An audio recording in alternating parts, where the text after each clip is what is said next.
साथियों, ओडिशा अपनी सांस्कृतिक समृद्धि के कारण हमेशा से खास रहा है।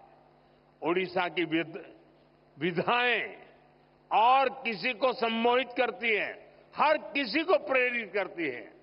यहां का ओडिसी नृत्य हो, ओडिशा की पेंटिंग्स हो, यहां जितनी जीवंतता पट्टचित्रों में देखने को मिलती है, उतनी ही बेमिसाल हमारे आदिवासी कला की प्रतीक सौरा चित्रकारी भी होती है।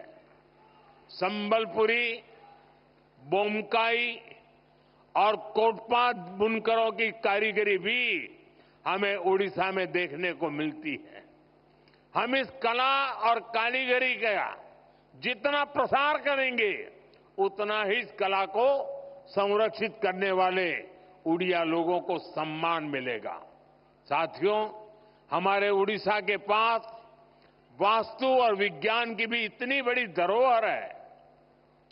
कोणार्क का सूर्य मंदिर, इसकी विशालता, इसका विज्ञान, लिंगराज और मुक्तेश्वर जैसे पुरातन मंदिरों का वास्तु, ये हर किसी को आश्चर्यचकित करता है।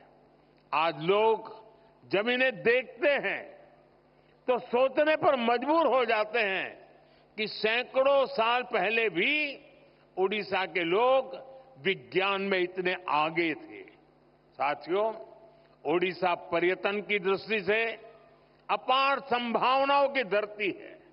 हमें इन संभावनाओं को धरातल पर उतारने के लिए कई आयामों में काम करना है। आप देख रहे हैं, आज ओडिशा के साथ साथ देश में भी ऐसी सरकार है जो ओडिशा की धरोहरों का, उसकी पहचान का सम्मान करती है। आपने देखा होगा, पिछले साल हमारे यहां G20 का सम्मेलन हुआ था।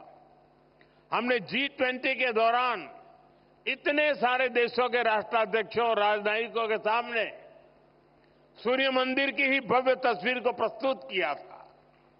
मुझे खुशी है कि महाप्रभु जगन्नाथ मंदिर परिसर के सभी 4 द्वार खुल चुके हैं। मंदिर का रत्न भंडार भी खोल दिया गया है। साथियों, हमें ओडिशा की हर पहचान को दुनिया को बताने के लिए भी और भी इनोवेटिव कदम उठाने हैं। जैसे हम बाली यात्रा को और पॉपुलर बनाने के लिए बाली यात्रा दिवस घोषित कर सकते हैं, उसका अंतर्राष्ट्रीय मंच पर प्रचार कर सकते हैं।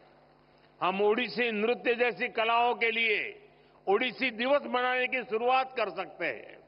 विभिन्न आदिवासी धरोहरों को सेलिब्रेट करने के लिए भी नई परंपराएं शुरू की जा सकती है। इसके लिए स्कूल और कॉलेजों में विशेष आयोजन किए जा सकते हैं। इससे लोगों में जागरूकता आएगी, यहां पर्यटन और लघु उद्योगों से जुड़े अवसर बढ़ेंगे। कुछ ही दिनों बाद प्रवासी भारतीय सम्मेलन भी, विश्व भर के लोग इस बार उड़ीसा में भुवनेश्वर में आने वाले हैं। प्रवासी भारतीय दिवस पहली बार उड़ीसा में हो रहा है। ये सम्मेलन भी उड़ीसा के लिए बहुत बड़ा अवसर बनने वाला है। साथियों, कई जगह देखा गया है, बदलते समय के साथ लोग अपनी मातृभाषा और संस्कृति को भी भूल जाते हैं। लेकिन मैंने देखा है, उड़िया समाज चाहे जहां भी रहे, अपनी संस्कृति, अपनी भाषा, अपने पर्व त्योहारों को लेकर हमेशा से बहुत उत्साहित रहा है।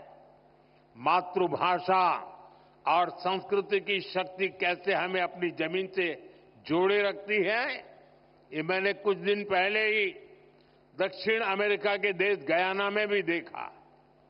करीब 200 साल पहले भारत से सैकड़ों मजदूर गए, लेकिन वो अपने साथ रामचरितमानस ले गए, राम का नाम ले गए। इससे आज भी उनका नाता भारत भूमि से जुड़ा हुआ है।